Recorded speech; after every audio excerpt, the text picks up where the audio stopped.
Welcome once again to the official Colorado Sports Hall of Fame podcast. I'm Tim Simmons, sitting in for David Platty, who is on assignment.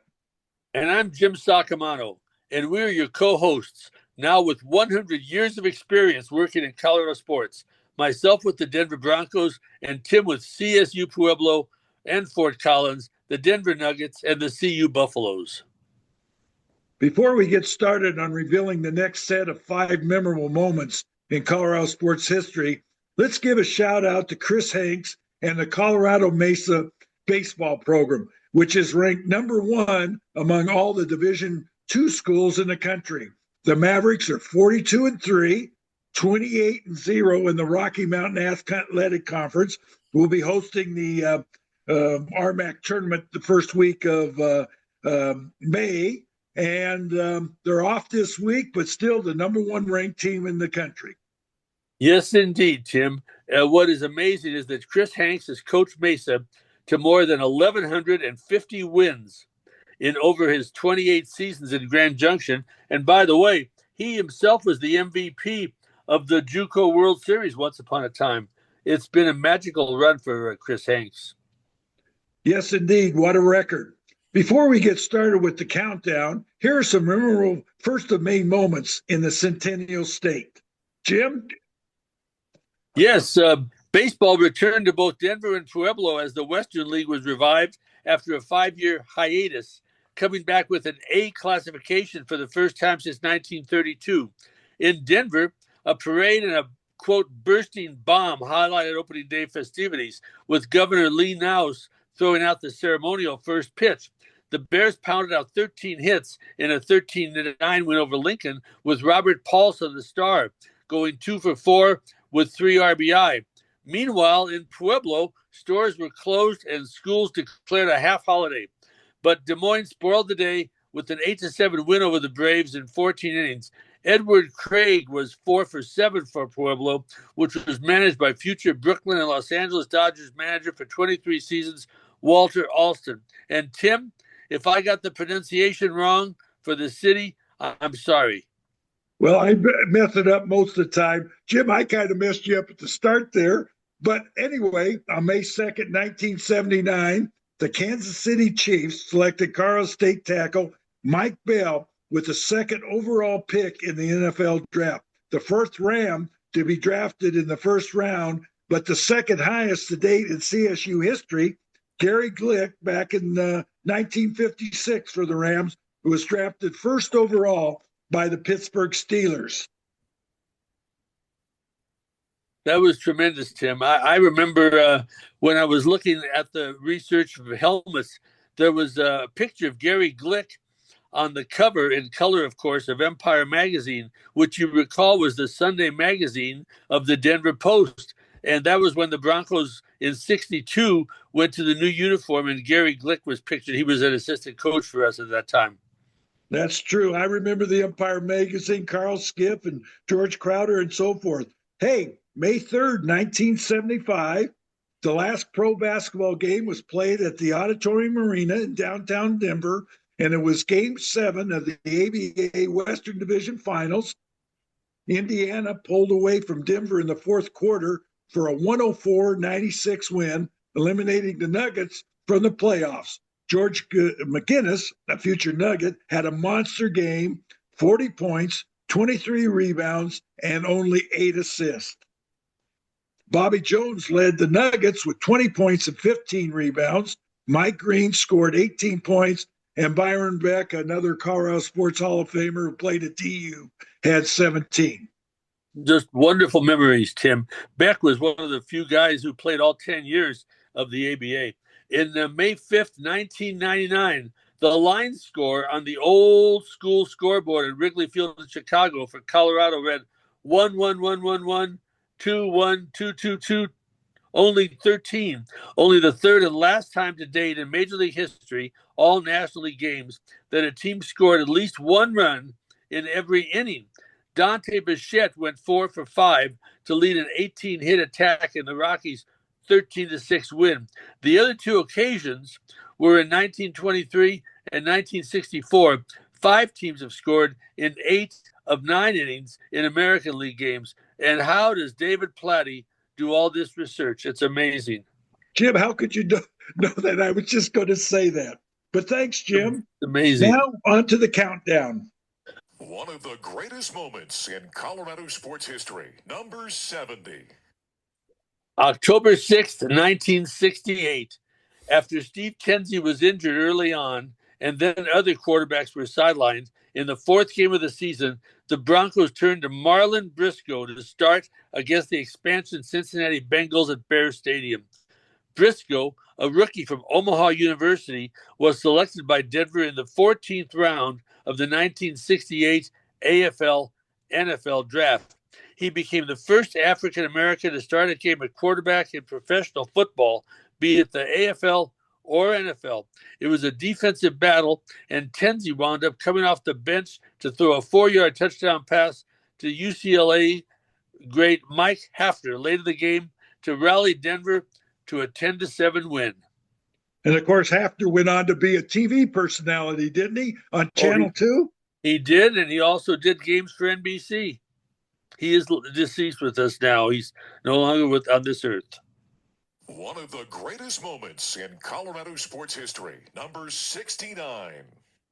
On March 13th, 1969, in the only postseason matchup between Colorado's Division I basketball programs, Colorado State defeated number 18 Colorado 64-56 in the NCAA Midwest Regional in Manhattan, Kansas.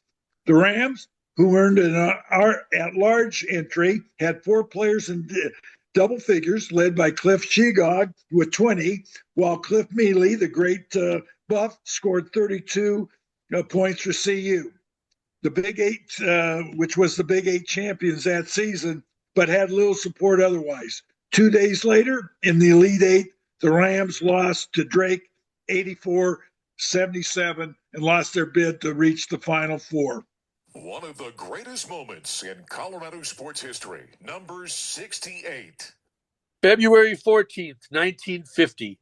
Dubbed Denver's Queen of the Fairways, the Associated Press named Babe Zaharias as the greatest female athlete of the first half of the 20th century. She lived in the Denver area for much of the 40s and also spent considerable time at the Zaharias family farm in Pueblo.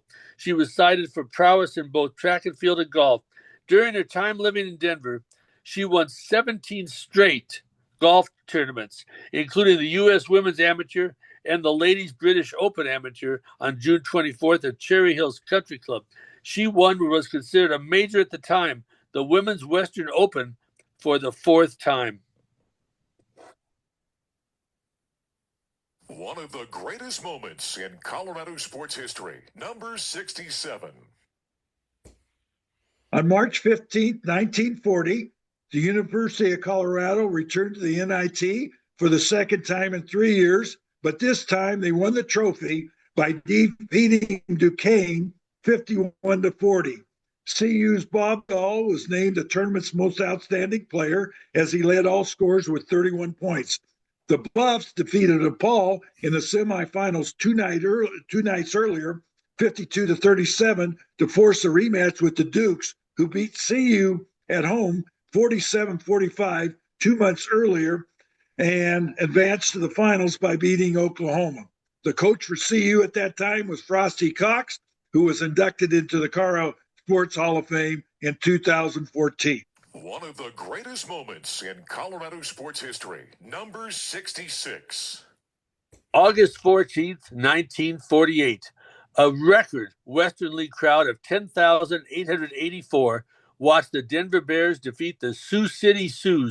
What a great nickname, the Sioux, 9-5 in the inaugural game in Bear Stadium, which was ready for play just days before.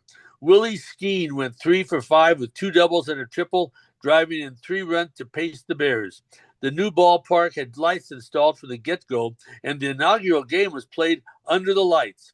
The next day, in the second game of a doubleheader, Sioux City center fielder Billy Pavlik hit the first home run in the new park. On September 3rd, in a 5-0 loss to Des Moines, a new attendance record was set, 12,000 752. It had several updates throughout its 52-year history and was renamed Mile High Stadium in 1968. And Jim, if I'm correct, wasn't Bear Stadium built on a dump? Absolutely. The city dump was the future home of Bear Stadium and Mile High Stadium, and it's where the Broncos first went to the Super Bowl. Well, obviously, Power Field is over there, but what memories I had as a young kid going to that stadium and seeing potential major leaguers play, because it was something special. I imagine you went there a few times. Yeah, quite a few. I used to go to every game in high school, and it was magical, really. I remember when the left field fence caught on fire and half of it burned down. So great. That's a goofy memory, but it exists among the many memories of Bear Stadium. Well, for the second straight week, we're going to bring back an old friend of ours, Gary Ozzello, who is in Fort Collins right now, or I guess Johnstown, where you're living, and so forth. Gary, kind of how special was that game in 1969 for CSU? Because you had two legendary coaches, Jim Williams and Sox Walson, going up against each other. CU had won the Big 8 title. Obviously, CSU got in by an at-large bid. But how big was that for CSU sports at that time? Well, I think huge, Tim. There have been NCAA wins since then, but when you look back, I'm trying to think. You and Jim would know. I think it was a 24 or 32 team NCAA tournament. It was not like it is today. And CSU came. They played the University of Colorado with Cliff Mealy, and the incredible game in '69. But you look at that. That is the closest CSU's ever come to a Final Four berth. They won that game in Manhattan, Kansas, then lost to Drake on a tip-in late in the game, Willie Wise. And I want to confess, you know this, Jim knows this, Todd may not know this. I was a big ABA fan, loved Willie Wise. But that game, I think, was CSU came within seconds of going to the Final Four and playing UCLA. Well, we know we talk about how close.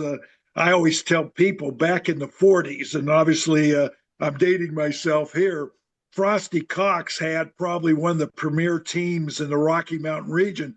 Well, CU suspended sports for the World War II. And so in 1943, with CU not playing, Wyoming wins the NCAA tournament, who is one of CU's rivals.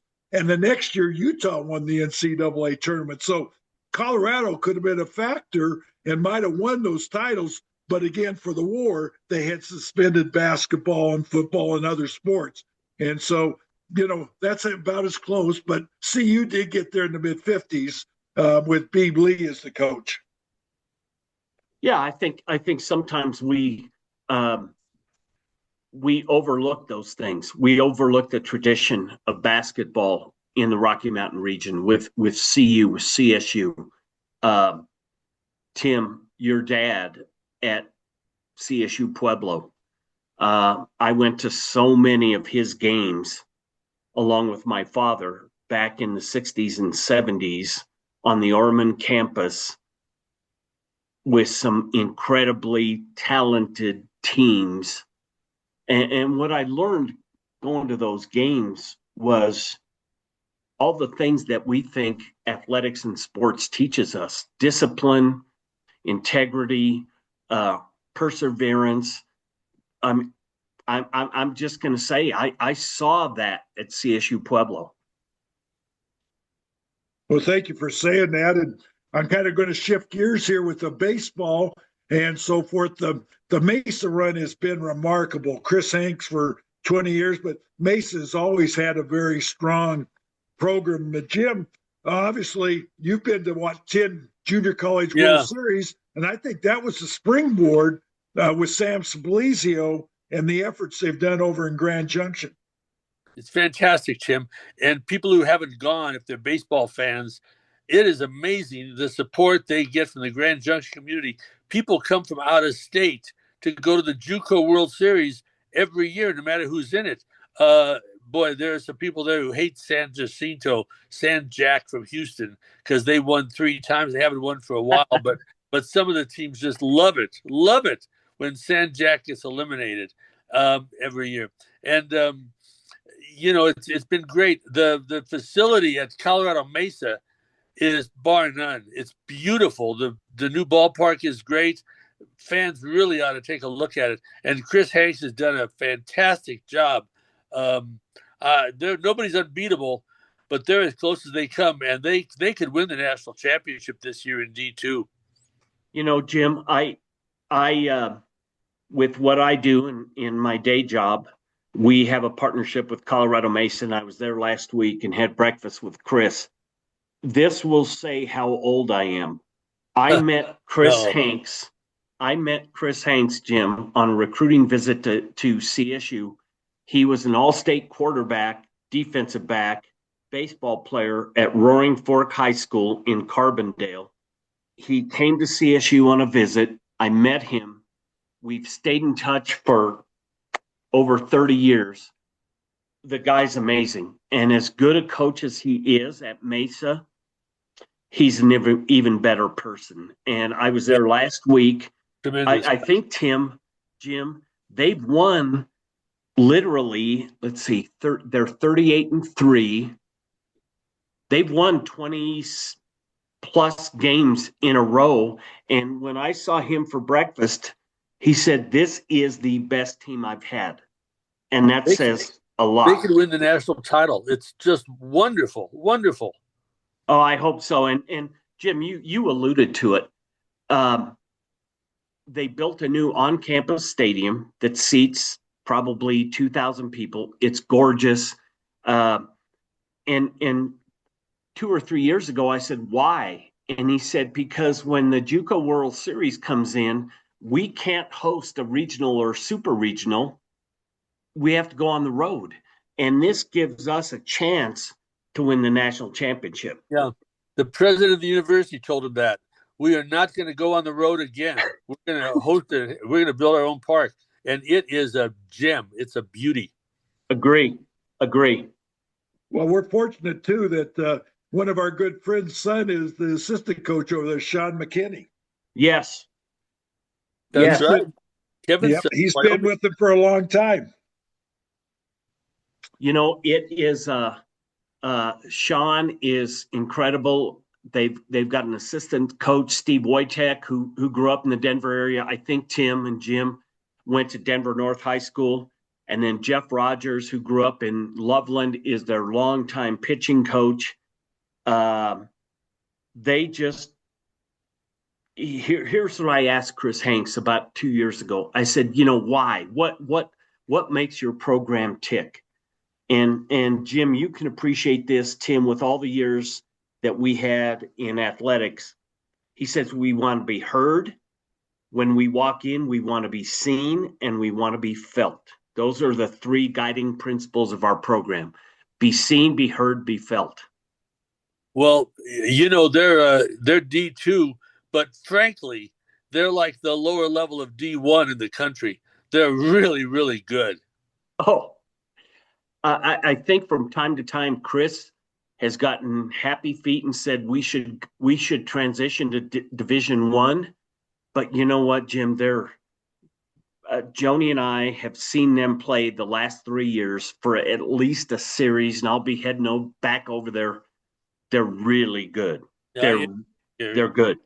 Period. Well, he's got a pitcher, doesn't he, in the major league? He was the Colorado Sports Hall of Fame Collegiate Athlete of the Year. I think I got his name, Kevin O'Leary or Kevin Leary, who's pitching for the Cardinals now. Tim, I think he's got I know he has 2 pitchers in Major League Baseball. He's got a retired guy, Sergio Romo, and Joni and I were there a year ago for the retirement of his jersey. Sergio Romo, and then Chris originally, Jim, he missed dinner Yeah, not dinner. He missed breakfast with us. And I said, dude, where are you? And he said, I'm in Minneapolis. One of my guys is pitching today. I can't be there. And we met the next day. It's like, yeah, that's far more important than having a bagel with me. Yeah, he is something.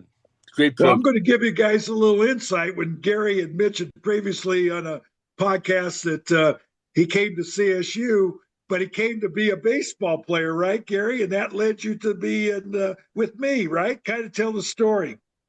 Well, Tim, uh, I was that guy that cut out every box score and pasted them in a scrapbook. And uh, I really, Jim, knew what I wanted to do, and that's doing what you did for so many years. And I wrote Tim. My dad kind of paved the way, who was a teacher and a coach in Southern Colorado. I wrote Tim a letter. I came up to see him, and I applied for well, here's what I'd say. I applied to one school, and that was CSU, because I thought this is what I want to do. My dad said, "Are you sure?" I said, "Oh yeah, I'm sure. We don't need to apply anywhere else because I want to go do what I wanted to do." I did that for 4 years as a student intern. Incredible mentor with Tim. Later on with Steve Hatchell. Uh, joined the Jim. My first job at CSU paid me $8,500 a year, and I thought, goodness gracious, I've won the lottery. I get paid to do Yeah, this. I know. And it one thing led to another, and I look at people like you, incredible influence on me, incredible mentor Tim, Dave Platty, a great friend, Todd, who I met more than 30 years ago. Uh, I would not trade it at all for 1 minute for what I got to do. Well, Gary, you may not know this. You certainly do not know it. But when Bob Peck passed away, who hired me at the Broncos in 1978, he hired me in 78 and he died in 79. But when he died and the Broncos eventually hired George McFadden as the PR director, I recommended you that you be hired and that we kind of do it as a code thing. But the team thought that between the two of us, we were both too young and they hired George McFadden as the PR director, and I was his assistant for 3 years before he moved on, and everybody moved on. But that's what I thought of you, Gary. Well, Jim, I appreciate it, and Tim, I'll throw in an aside here. When I stepped out and I was getting ready to leave athletics and hire my replacement, Paul Kirk was one of the applicants. And I called Jim, and Jim said, "This is your guy. This is your guy. Hire him." And Jim, to this day, Paul and I reminisce. Incredible guy at the University of Utah. I just think that again, you build those relationships throughout this life's journey, Yes, and you rely on people you can rely on. right. It's not just coaches either. No, not at all. Not at all. Well, we've all been very blessed to be in this business. It's given us a heck of an opportunity because we weren't the stars on the gridiron or on the basketball floor, but we sure saw a lot of games and enjoyed the fruits and labors of a lot of good athletes and coaches. Well, we hope you're enjoying our podcast. Thanks to our sponsors, Pasta J's of Boulder, located at 10th and Pearl, just west of the Pearl Street Mall, the Colorado Collegiate Chronicle, and the CU Sports Medicine. Now, a word from our sponsor.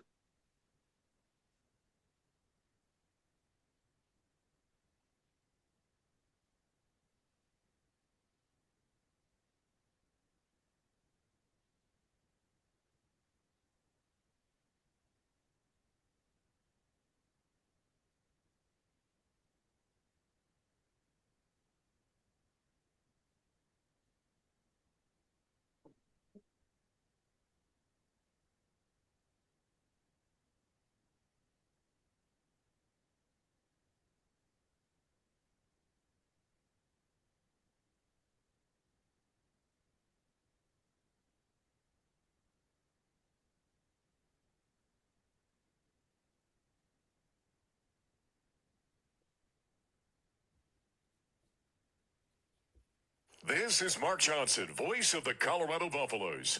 As we count down the greatest moments in Colorado sports history, it's worth remembering that great sports moments don't just happen.